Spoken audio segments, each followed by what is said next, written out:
தமிழகத்தில் சமூக பாதுகாப்பு திட்டங்களின் கீழ் வழங்கப்படும் மாதாந்திர உதவித்தொகையை விரிவுபடுத்துவது குறித்து முதல்வர் மு.க.ஸ்டாலின் அவர்கள் சட்டப்பேரவையில் முக்கிய அறிவிப்பை வெளியிட்டார்.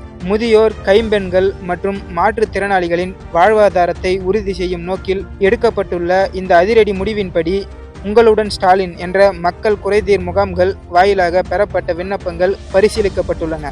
ஏற்கனவே இத்திட்டத்தின் மூலம் சுமார் 33 லட்சம் பேர் பயனடைந்து வரும் நிலையில் புதிதாக தேர்வு செய்யப்பட்ட சுமார் 1.8 லட்சம் பயனாளிகளுக்கும் வரும் 4ஆம் தேதி முதல் உதவித்தொகை வழங்கப்படும் பணிகள் முறைப்படி தொடங்கப்பட உள்ளன.